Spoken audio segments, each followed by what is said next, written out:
Have you ever wondered how our ancestors coped with severe frost in medieval England when there were no central heating systems, duvets, and electric heaters? Imagine a world without our usual comfort zone, where every night during the winter months could be a real test of endurance, filled with horrors that will make your skin crawl and shudder with disgust. Why do their heating methods, which seem to us not just primitive, but frankly disgusting and frightening, may turn out to be even more reasonable and effective from the point of view of survival than our modern dependence on constantly working technologies? We are used to sterility, warmth, and safety, but are we ready for the reality when this comfort will disappear and it will be replaced by nightmares in reality, from which chills to the bone, and every morning will begin with a struggle for survival? Get ready to dive into a world of truly creepy, repulsive, and shocking medieval sleep solutions on winter nights. Here are 10 facts that will make you think your ideas about comfort, hygiene, and perhaps even shudder at the ingenuity of our ancestors, who intuitively understood the principles of thermodynamics and energy efficiency while facing the true horror of cold, disease, and absolute poverty. Watch this video to the end to find out why sleeping in such conditions could be the key to survival, good health, and incredible, almost animal-like stamina.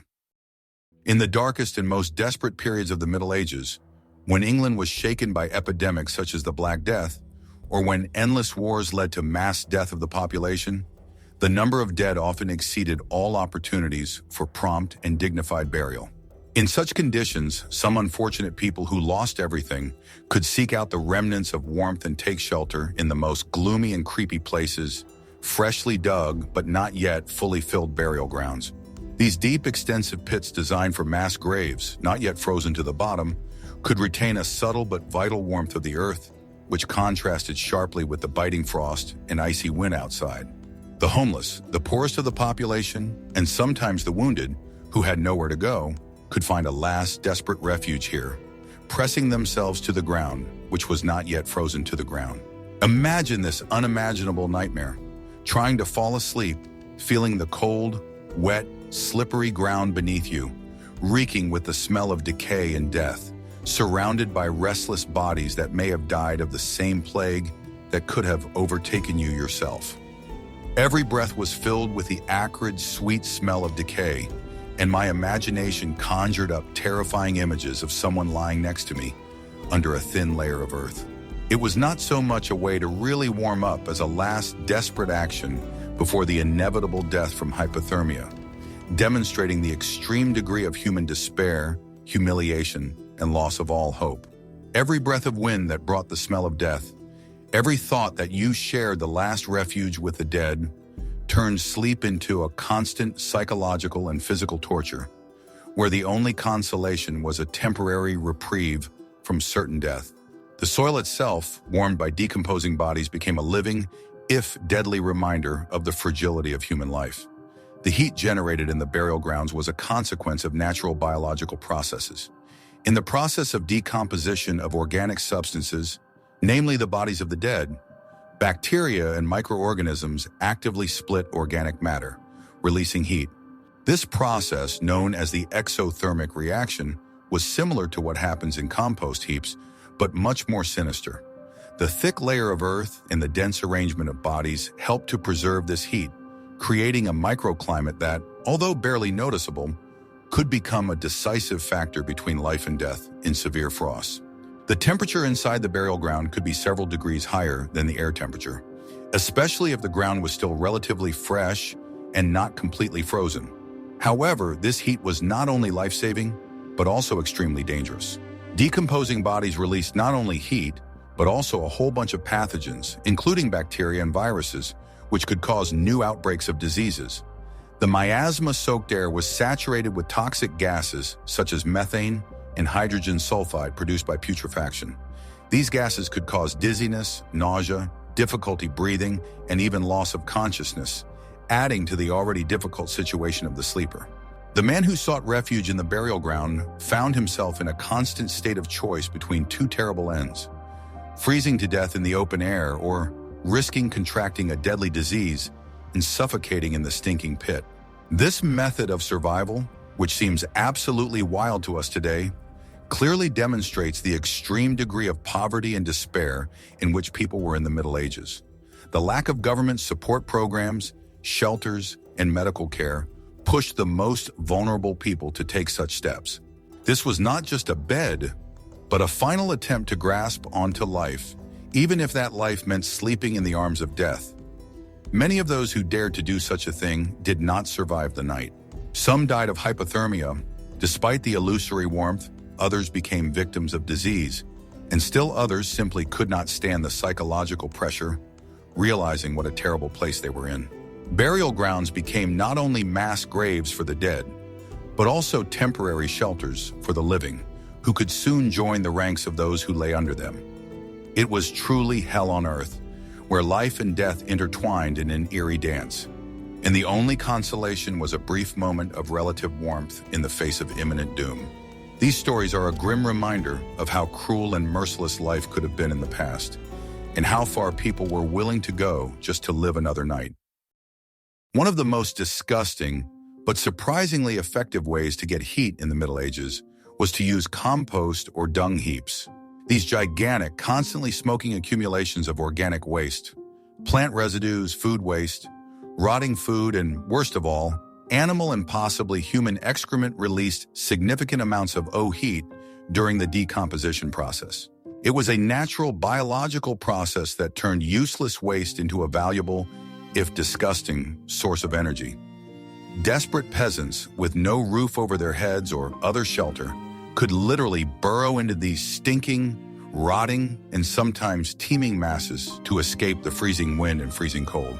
The heat generated by decomposing manure could reach quite high temperatures, creating a kind of live heater that worked nonstop, 24 hours a day. Of course, this meant sleeping surrounded by an unbearable, acrid smell of rot and decay that permeated every pore of skin, hair, and clothing, lingering for a long time and haunting a person even after they left their shelter. In addition to the smell, man was surrounded by hordes of insect flies, larvae, beetles, as well as countless crawling creatures, including bedbugs, fleas, and ticks, which fed on decaying organic matter and, of course, the heat of the human body. The worst part was the constant risk of catching countless diseases transmitted through feces, from dysentery and typhoid to various types of intestinal parasites that could settle in the human body. It was a kind of blanket of germs that, although it saved from the cold, could become a source of other equally deadly threats. A person covered in dirt and their own or other people's sewage turned into a part of this rotting hill, becoming indistinguishable from it. But didn't middle-aged people, burrowing into such piles, fear becoming easy prey for rats or other predatory animals, attracted by the heat and smell, which could literally gnaw their way to a person through the rotting mass? Or weren't you even afraid of being buried alive under the collapse of such a pile? Watch this video to the end to find out how much it costs to survive in such despair. The process of decomposition of organic substances in compost piles is the result of the activity of thermophilic bacteria that thrive in elevated temperatures. These bacteria actively multiply, breaking down complex organic compounds into simpler ones, while releasing a significant amount of thermal energy. The more organic material and the denser the pile, the more intense the decomposition process and the higher the temperature inside. In some cases, the temperature inside large compost piles could reach 60-70 degrees, which allowed even boiling water. However, for the person sleeping inside, it was a double-edged sword. On the one hand, such warmth was a lifesaver from the freezing cold. On the other, it could lead to overheating and dehydration, especially if a person was sleeping deeply and could not get out. In addition, compost heaps were an ideal breeding ground for various parasites and pests. Rats and mice, attracted by the warmth and abundance of organic debris, dug a maze of burrows in the piles. The sleeping person became for them not only a source of additional heat, but also possibly a source of food. Rats have been known to nibble or even bite open areas of the skin of sleepers, transmitting dangerous diseases such as plague or leptospirosis. In addition to rodents, compost heaps were breeding grounds for pathogenic bacteria and viruses that cause intestinal infections such as cholera, dysentery, and typhoid. Any scratch or open wound could become a gateway to infection, and constant inhalation of air saturated with mold spores and miasma led to respiratory diseases. Clothing soaked in dirt and excrement became an additional source of infection. The psychological aspect of this method of survival was equally terrible. A person forced to sleep in a compost heap lost all human dignity. The smell of putrefaction, the feeling of insects crawling on the body, the constant fear of being bitten by a rat or getting sick. All this had a devastating effect on the psyche.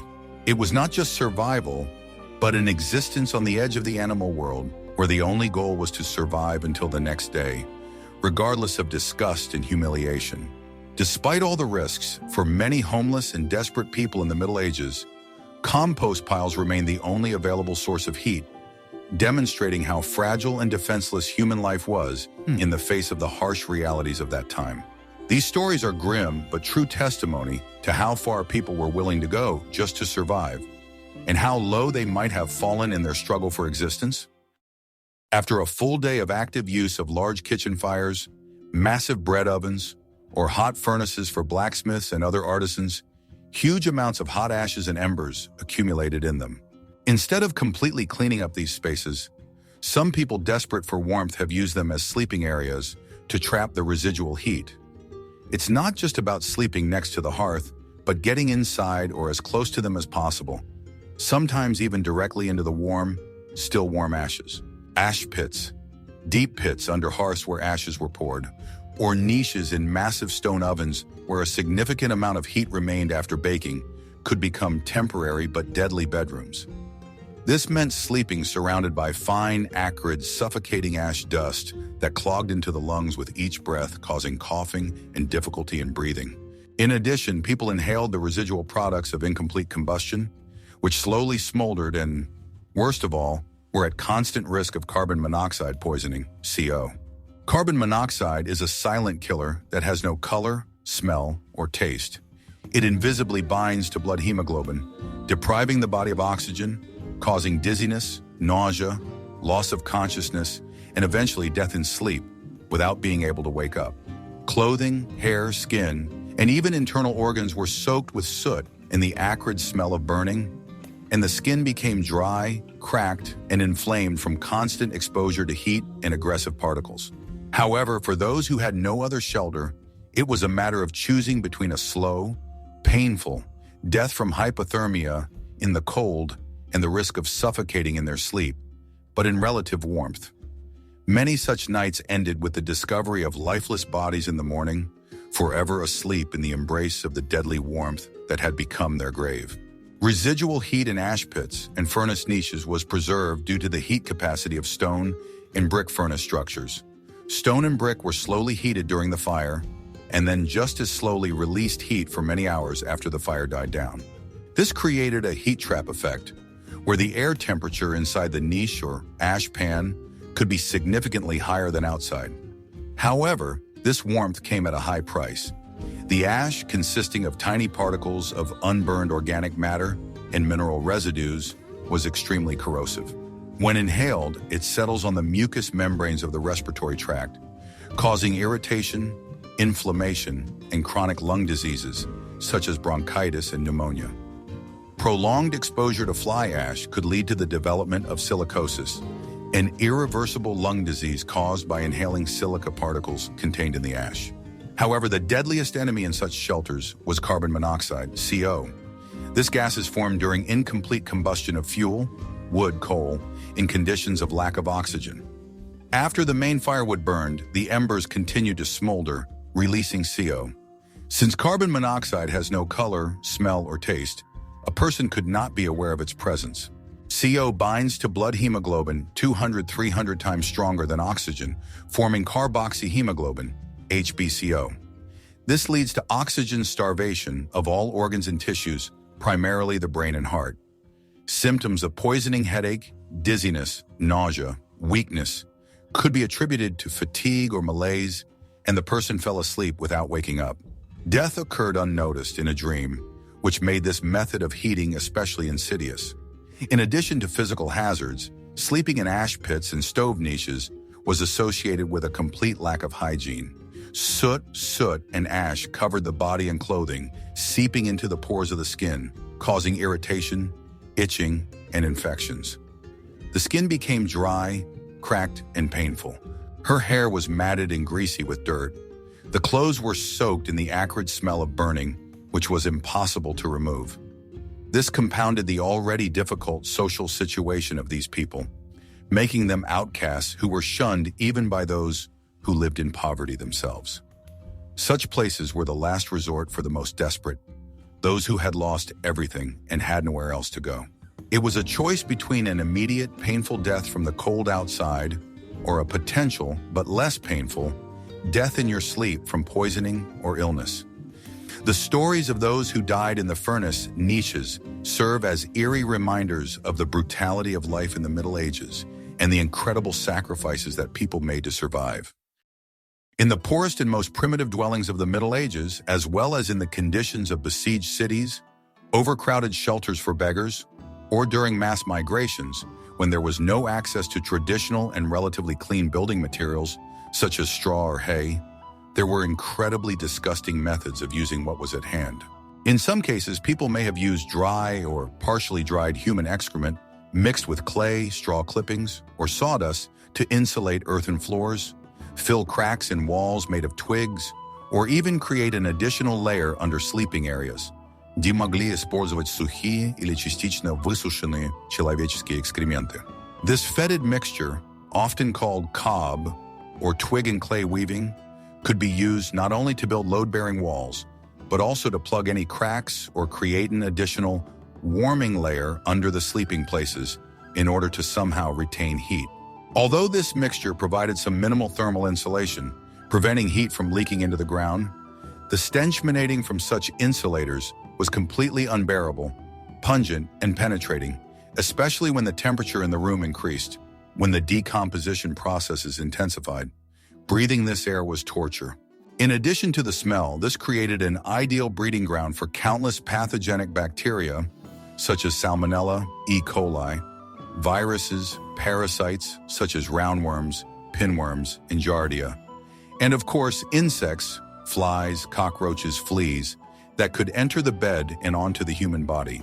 It was not just a cold dream, but a dream in the literal sense on a pile of their own and other people's waste, which is the highest degree of humiliation, despair, and absolute unsanitary conditions. The body was constantly exposed to infection, which led to permanent skin diseases, ulcers, pus, and chronic infections of the digestive system, which weakened the body. Do you think such disgusting isolation was safe? Or was the risk of diseases transmitted through this bed so great that it outweighed the minimal benefits of heat, turning every night into a lottery with death, where the odds were clearly not in favor of the person? If you want to know the answer to this question, watch this video to the end.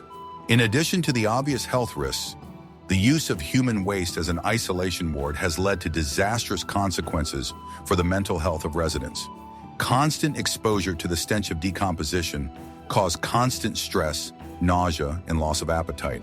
Children growing up in this environment often suffered from chronic exhaustion and developmental delays. The lack of normal sleep, disturbed by itching from insects and constant discomfort, led to nervous disorders, irritability, aggression, and depressive states.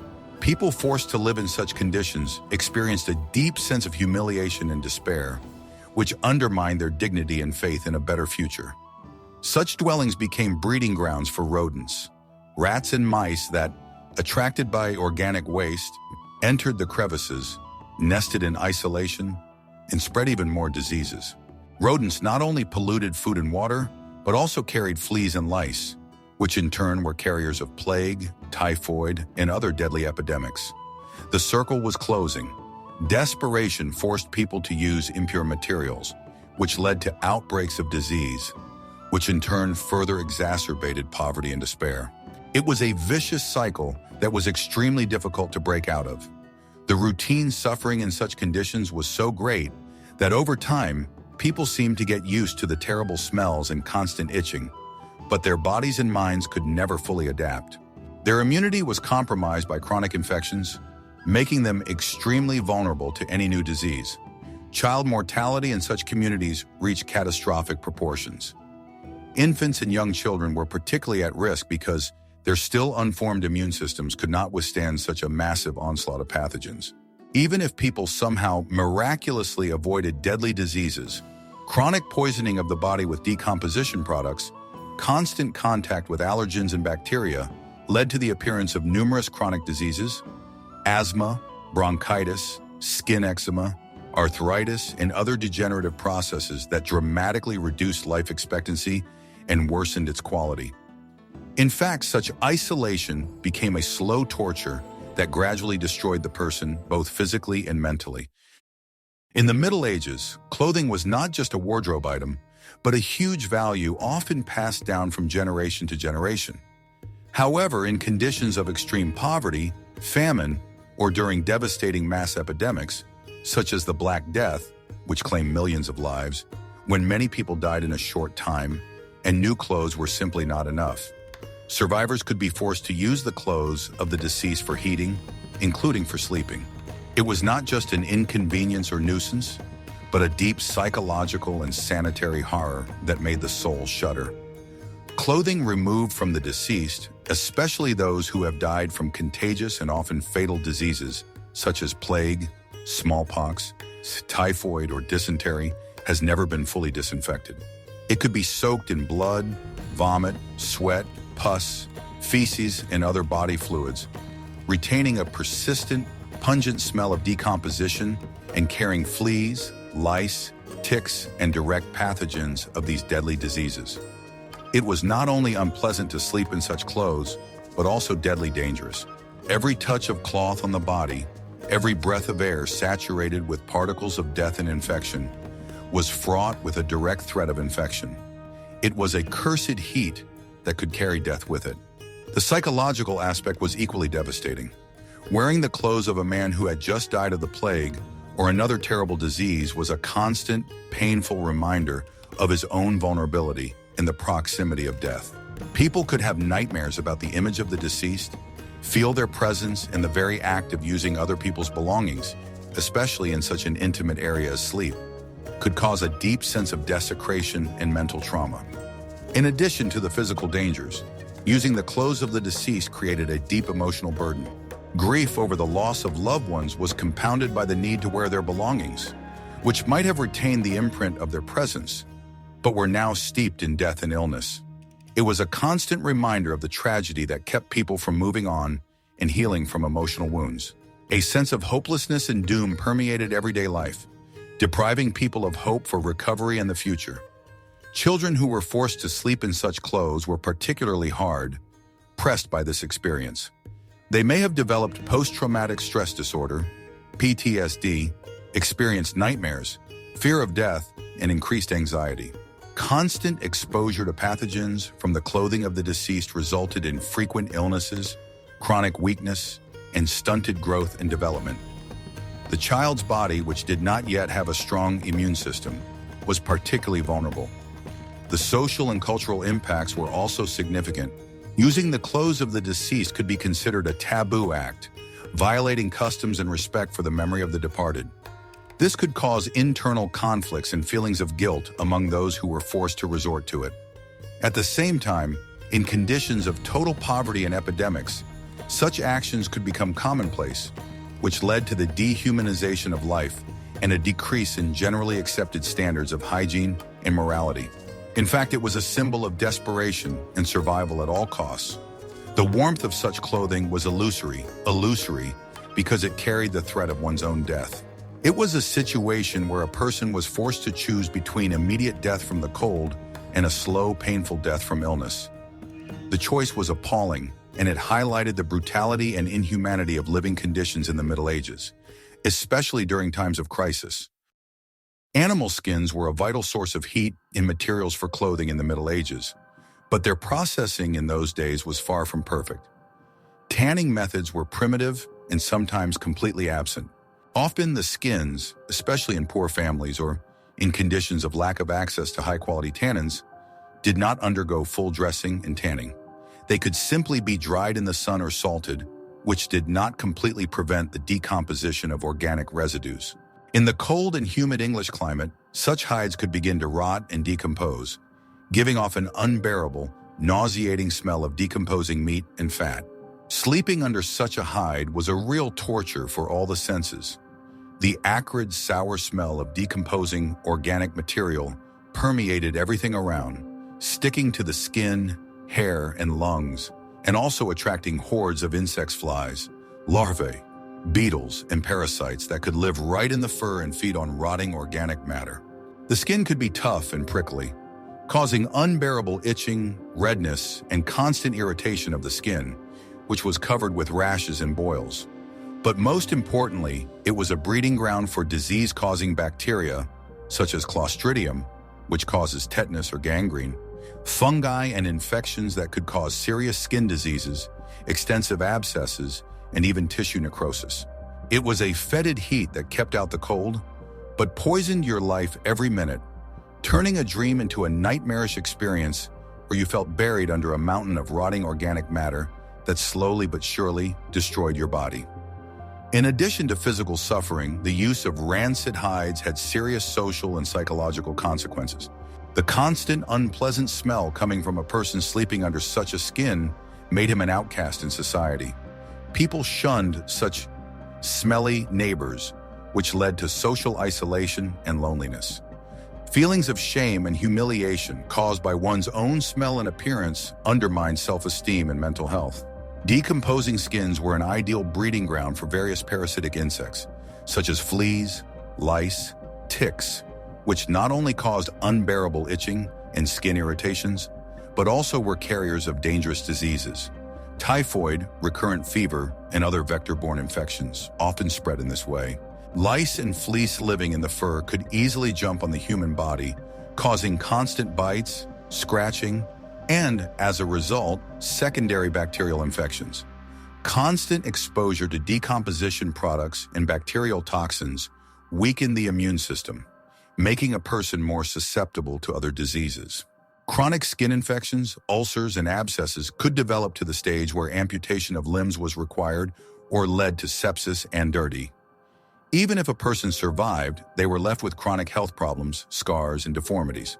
Sleeping under such a skin was not just unpleasant, but extremely life-threatening. The smell of decay, maggots crawling on the body, constant itching, and the risk of deadly infections made every night a struggle for survival. It was the epitome of extreme poverty when a person was forced to sacrifice their health and dignity for basic survival, trying to find at least some shelter from the cold. In some cities and towns of the Middle Ages, where there was no organized sewage system and garbage collection, public barrels, pits, or even huge clay vessels for collecting household and human waste served as an extreme shelter for those who were completely homeless and were ready to do anything for warmth. These huge containers, filled with a rotting mass of food residues, feces, and other refuse, gave off some heat during the decomposition of organic matter, and the most desperate could climb inside to escape from the biting cold, which promised a quick death on the street. Imagine this hair-raising horror, sleeping curled up in a ball, surrounded by fetid sewage, swarming with worms, maggots, and, worst of all, swarming with hordes of rats and mice that were constant carriers of sicknesses from the dead. The person's body was saturated with a foul smell that did not wash off for months, and the skin was covered with ulcers, rashes, and inflammations from constant contact with dirt, bacteria, and parasites. Each night was not only a fight against the cold, but also against overwhelming disgust, nausea, and the constant risk of contracting deadly diseases such as bubonic plague, carried by fleas from rats, typhoid fever and dysentery, through feces, various types of helminthiasis. It was the absolute evil of human existence, where the price of heat was measured by a complete lack of dignity, unbearable physical suffering, and the direct, inevitable threat of death from infection, not from cold. One of the most vile and pervasive realities of the medieval dream, which would have made a modern person shudder in horror, was the constant, ubiquitous presence of parasites. Fleas, lice, head, clothes, and pubic lice, bedbugs, ticks, and other blood-sucking insects were not just an unpleasant bonus, but an integral part of every person's life, regardless of social status. The lack of regular body washing, especially in winter, when the water was icy and difficult to heat, sleeping together in crowded rooms, wearing the same dirty layered clothing for weeks and months, and straw beds that were rarely changed, created ideal conditions for them to reproduce and thrive on the human body. Sleeping in the Middle Ages meant constantly experiencing unbearable itching, burning, and pain from countless bites. Parasites not only caused unbearable physical discomfort and skin irritations, leading to scratching and secondary infections, but also were the main carriers of deadly diseases that devastated entire cities. Bubonic plague, carried by fleas from rats, epidemic typhus, spread by wardrobe lice, and recurrent typhus are just a few of these deadly diseases. Many people died in their sleep not from their own dance, but from diseases brought by these neighbors, who literally feasted on their bodies every night, sucking out their blood and infecting the body. Sleep turned into a constant struggle with invisible, but extremely tangible enemies that constantly bit, crawled, multiplied on the body and in the hair, even penetrating the ears and nose. It wasn't just discomfort, but a constant sense of desecration, deep humiliation, and an imminent, creeping threat that robs a person of peace, making their own body a prison infested with parasites. In some of the more advanced castles or large urban buildings of the Middle Ages, there were primitive, but at that time complex systems for collecting rainwater in underground reservoirs, cisterns, or deep, stone-lined wells. In desperate cases when there was no other shelter from the freezing cold and biting wind, some unfortunate people, driven to the extreme, may have tried to use these damp, cold, dark, and often filled with mud, moss, and rotting organic debris, sewers as a shelter to sleep. The water was icy, of course, but the very fact of being underground in a relatively confined space gave some minimal protection from the strongest gusts of wind and frost on the surface.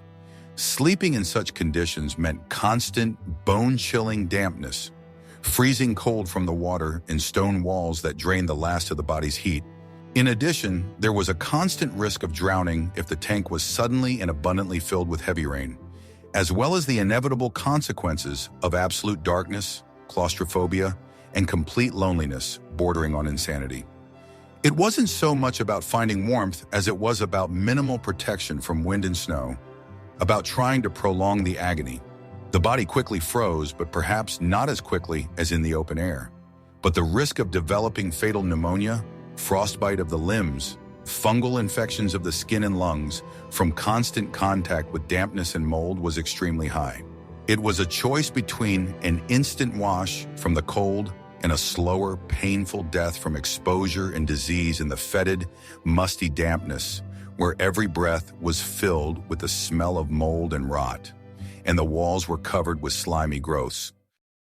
In addition to unbearable physical hardships and unsanitary conditions, medieval sleep was accompanied by a constant, all-encompassing, subconscious fear that penetrated to the very essence of being and did not let go for a minute.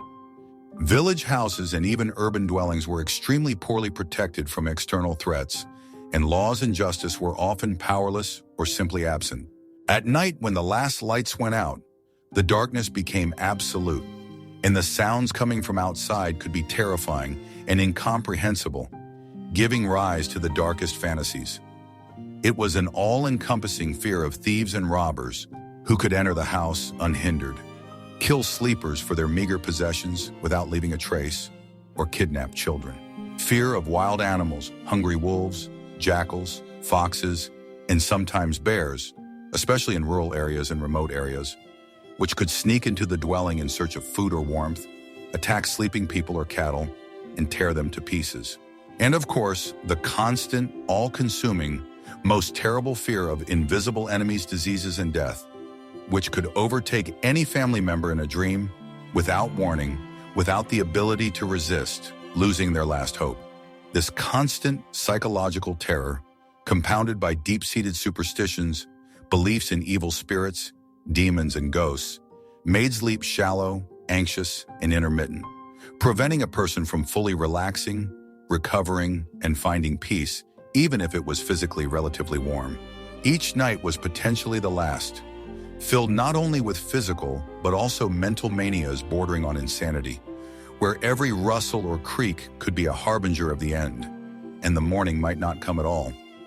It was a loss not only of sleep, but also of humanity when animal survival instincts took over. Medieval Englishmen, lacking modern technology, were extremely inventive in the fight against the cold. Their sleeping methods, from co-tangling and using animals to hiding in dung heaps and ash pits, as well as sleeping in the clothes of the dead, were not just primitive habits, but a complex system of survival. They pragmatically and efficiently used available resources, including biological features, to maintain heat, even if it meant dirt, odors, and danger. In some ways, their approach was smarter than it is today, as they lived in harmony with nature, making the most of every resource where waste led to death. We are too dependent on external sources of energy and technology, which makes us vulnerable to any failures. Perhaps you should learn from your ancestors the art of survival, the ability to find warmth and comfort in the harshest conditions, using ingenuity and fortitude, and not just technology. Their experience demonstrates the almost superhuman ability of a person to adapt and survive, even if it was accompanied by unimaginable horror and discomfort. If this video made you think about the price of comfort in the life of our ancestors, subscribe to our channel to learn more shocking stories. Tell us in the comments which way of sleeping caused you the greatest disgust.